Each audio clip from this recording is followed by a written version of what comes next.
today is the day. Finally, it has arrived and I'm ready for my facelift. But in anticipation, I went ahead and set up my cleaning station for after.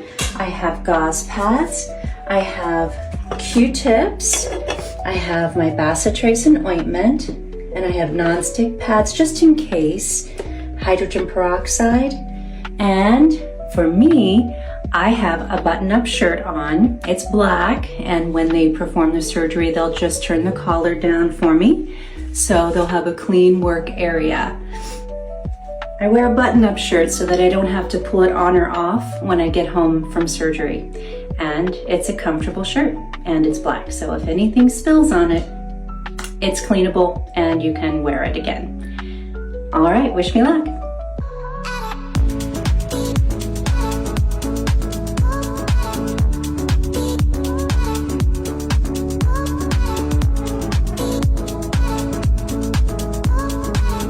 Instances I'll medialize these in phytate, but I think in Joy's case, because they're pretty splayed, we're gonna elevate them posteriorly and divide them in that area. So submental plan in place. She actually doesn't have much submental.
Hello all. It is the evening of the facelift and I've been napping through the afternoon, on and off, drinking water, trying to have snacks, a little soup.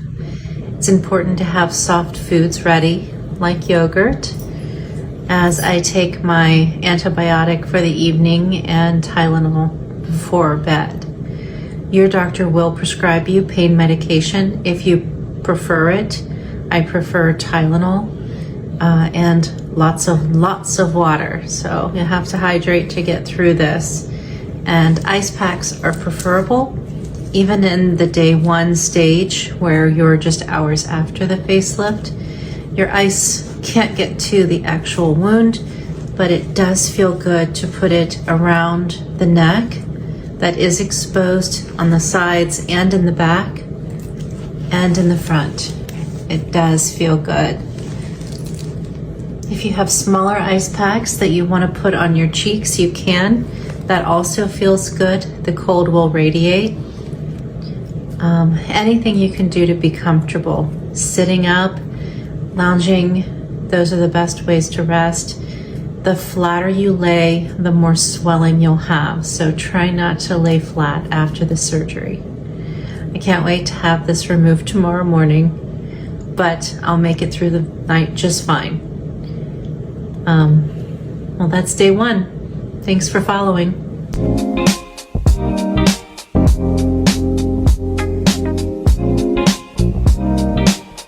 For sure.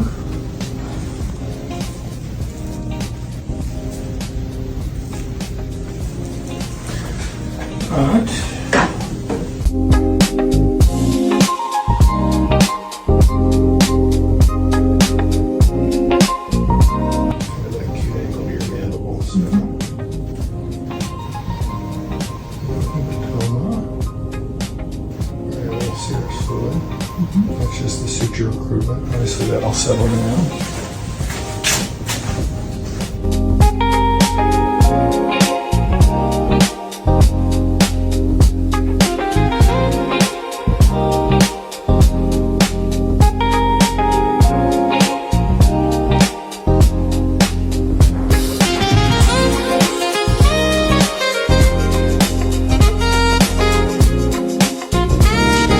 All right, so we are officially 48 hours out from the surgery and swelling is clearly set in and to be expected. Asymmetrical swelling is not unusual, and I am doing my cleanings with a little hydrogen peroxide on the incision lines, just allowing the pad soaked with peroxide to sit on the wound just for a couple of seconds at a time. And I move around my face. There are incisions behind my ears and into my hairline, into the back. I'm just letting it soak in, and I'll do the same on the other side. You don't have to get too aggressive with the cleaning, but you just kind of want the hydrogen peroxide to be exposed to the bacitracin to hopefully remove some of it. You don't want too much of that caking up on your wound. You can hear it bubbling. And when I'm done with my cleaning, I'll apply some bacitracin, and then I'll also put fresh 4x4s on the wounds before I rewrap with my dressing. So this is 48 hours. See you tomorrow. Day 4, so 96 hours after surgery. I'm just going to show you how I clean my incision line.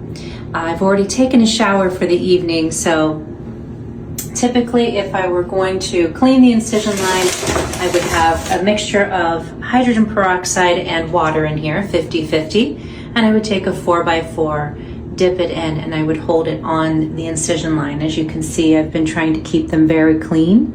The incisions go in the hairline, into the top of the ear, down along the fold of the ear behind the tragus, and they disappear here into the fold of the ear, go back up behind the ear, into the hairline, and down into the bottom of the hairline. Since I have short hair, it's easy to see. So I take extra care to hold the 4x4 on with the solution just to encourage the scabs to come off. So I've already done that for today. And then the last step before I bandage back up with my sling is I use the bacitracin, or you can use Aquaphor, whichever you prefer. Some people are sensitive to antibiotic ointment and never ever use Neosporin on facial wounds. So I take my Q-tip and I get it nice and gunky and I roll it along the incision line, and I'll show you here. I roll it along the incision line, that way I don't snag an incision on the cotton swab. And I go behind the ear, being careful not to snag anything as I go. It's really not that heinous, and it does not hurt. You do have some numbness there in the incision line as things heal.